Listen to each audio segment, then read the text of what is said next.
It's all things health related, fitness related, nutrition related, and a whole lot more. You're welcome to join us now on Facebook Live as well as we head over live on the Impact Radio Facebook channel as well. Alec, welcome back. Thank you very much. It's great to be here. Will. Yeah, good as always. Last week, the medicine of exercise is what we talked about. Yeah, so just to recap, basically just explaining the role of BDNF, brain-derived neurotropic factor, and the fact that as little as 20 to 40 minutes of cardio exercise can upregulate the hormones in your brain, which have a positive effect on your emotions and your thoughts and your general feeling of well-being. Yeah, we'll continue on that topic today a little bit as well and see some of the positive effects, but also how to activate that and make sure that is a part of your daily life. Also today, a real call to listeners to take action, to make a decision to start something. Yes, as we've said so many times before, the Bible is a call to action, and we're instructed to look after our bodies to the best of our ability. And the idea today is to break it down and make it really simple so that you can come up with something that you can actionably put into practice today. Yeah, absolutely. We've talked throughout this series, we've talked about the fact that the foundation, that why, as Simon Sinek likes to say, that why needs to be spiritual for Christians. It really needs to have a gospel foundation, and there are so many different scriptures that we've spoken about throughout the weeks that gives us different indicators about how God feels about this and how he has called us to action, as we're talking this morning. Ephesians 5:29, just one of those, but it says, after all, no one ever hated their own body. That would be a strange thing to do, but they feed and care for their body just as Christ does the church. This logical action, Paul's talking about the absolute logic of wanting and needing to look after yourself, but in a world that's filled with sin, sometimes people lose that perspective. Yeah, it's very easy to go astray, if I can put it that way, because society as a whole has become very sedentary.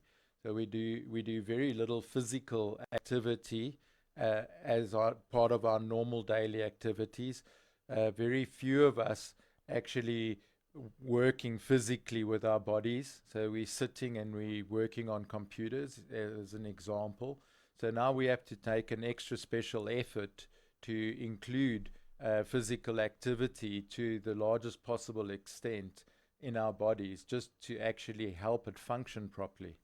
The same for nutrition.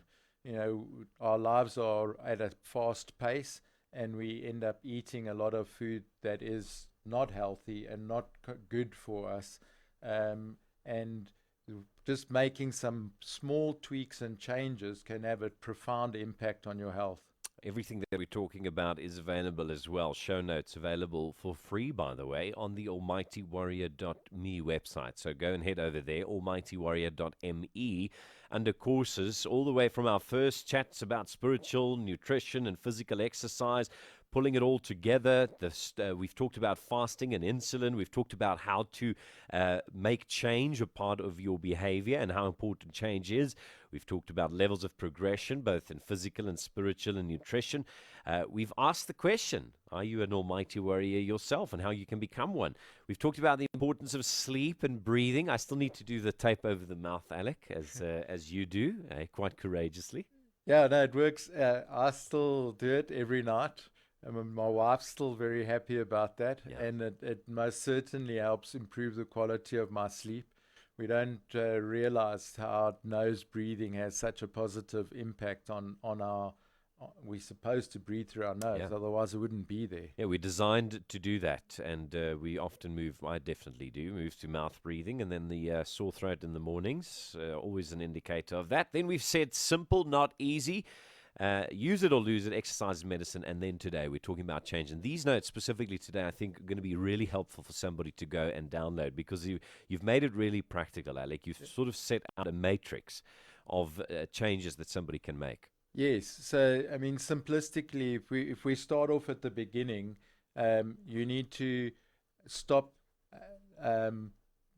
judging yourself by your good intentions and have a look at your actions. They say action speaks louder than words, and you will know for yourself whether or not you are doing what you can spiritually, nutrition, and exercise. So spiritually, your first priority is to love God above all else, and then love yourself in order for you to then be able to love others. So, on the spiritual side, we're looking at things like daily quiet time, reading the Bible, praying, and then actually putting what you've learned into action.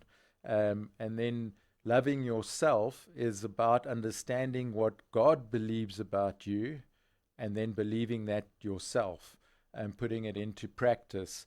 And then once you're in that position, then you're in a very good position to actually be useful and to love and serve others. On the nutrition side, where we're talking about fuel for purpose, it's having a look and deciding what can you stop doing. So there we're talking about things like drinking soda, drinking too much alcohol, smoking, cutting sugar, cutting complex carbs. And then on the start side of things, we're looking at eating nutritionally dense foods, proteins, veggies, stuff that is really good for you and wholesome, drinking more water, introducing fasting, and then just bearing in mind and always remembering those 3 levers that we talked about. So it's being in control, exercising self-control around what you eat, when you eat, and how much you eat. Absolutely. All right. By the way, if you've got practical questions, you're welcome to send them in to us as well. WhatsApp 071-364-0376. If you are on the Facebook page, you can also comment on the live video. Let's backtrack to this first part, Alec, as we just dive a little bit deeper into these changes that people can make. Ephesians 4 verse 1 says, "As a prisoner for the Lord, then, I urge you to live a life worthy of the calling that you've received."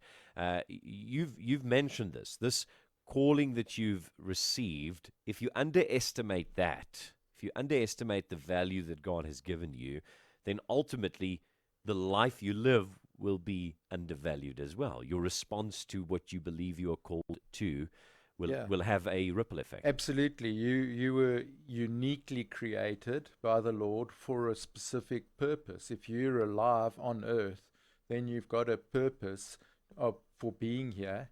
And we need to understand it and be passionate about our purpose, and then looking after and creating a home for the Holy Spirit that actually is useful to Him to use us to bless others and to serve others. And you can't do that efficiently or effectively if you are not healthy and strong.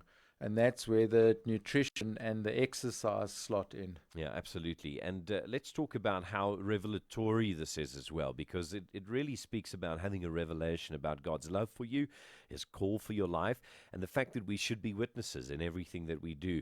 Another verse that can be connected here, 1 Corinthians 2, verse 11, really. It starts in 10, goes through to 12, importantly, but verse 11 reads like this in the Amplified Classic. Alec, I'm going to throw this to you. "For what person perceives, knows and understands," is what this perceives means, "what passes through a man's thoughts except the man's own spirit within him. Just so no one discerns, comes to know and comprehend the thoughts of God except by the Spirit of God." The spiritual life of the believer becomes foundational to ultimately living a healthier life. Absolutely. And it is having a clear purpose in mind is what you need in order to be able to see through changes, lifestyle changes that you need to improve your health span. So, the whole concept of self-discipline and actually aligning your spirit, your will and emotions, and your body, they all need to be pulling in the same direction. So our carnal flesh is pulling us to be lazy, be sedentary, and look for comfort. And that is detrimental to a healthy lifestyle. Whereas, if the exercise self control and self discipline, which we're called to do, then we are enforcing the will of the spirit on our physical bodies, and we can control, through fasting as an example, what and when we eat, and through exercise we can make sure that our body functions well, and regardless of age, from the very first workout, it has a positive impact on your body, on your physical well-being.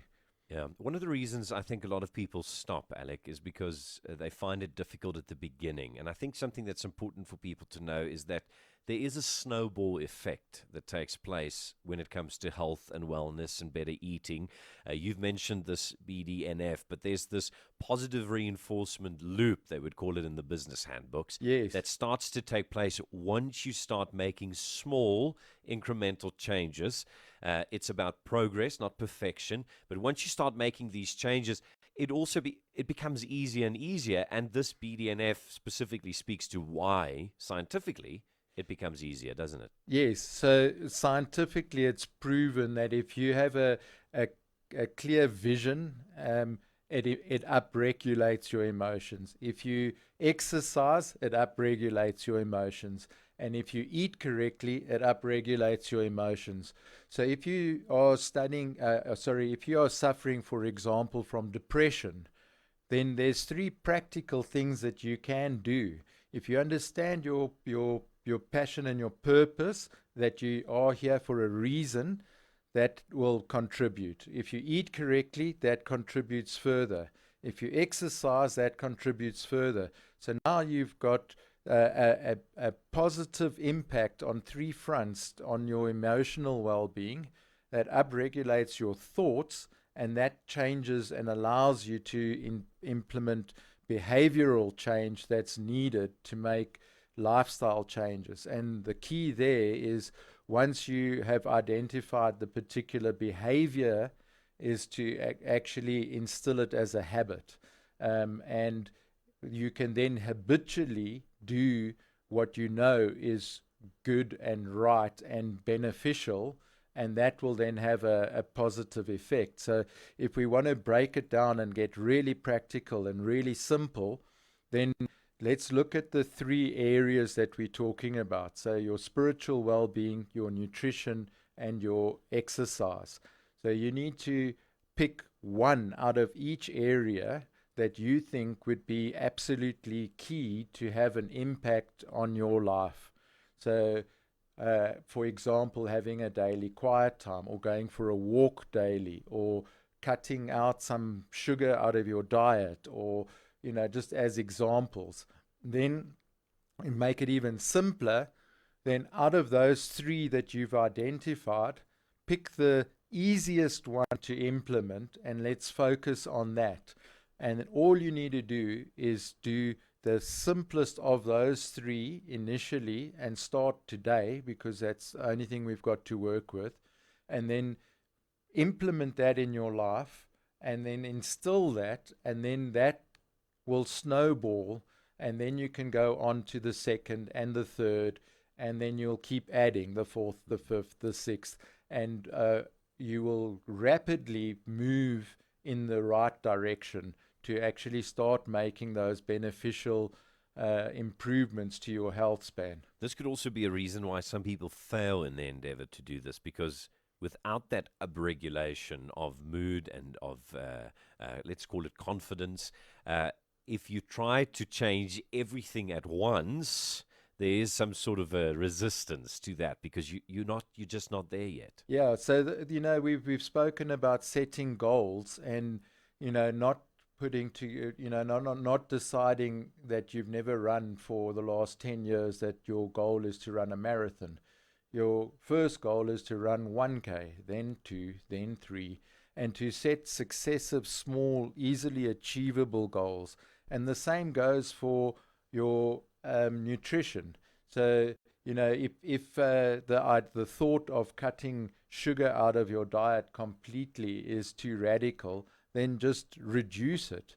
But the idea is that you want to, on your nutrition side, make sure that 85% of what you're eating is good and wholesome food, and only 15% of that is the pizzas and the McDonald's and the high carb, etc.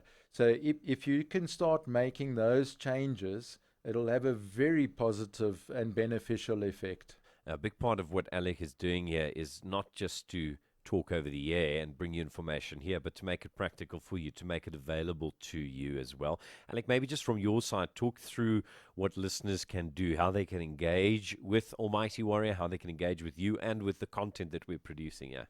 Yeah, the best place to start is with the website, almightywarrior.me, and there we've got a very comprehensive YouTube channel with a lot of content on it, not only the radio broadcasts that we record, but also videos on specific topics from specific professionals.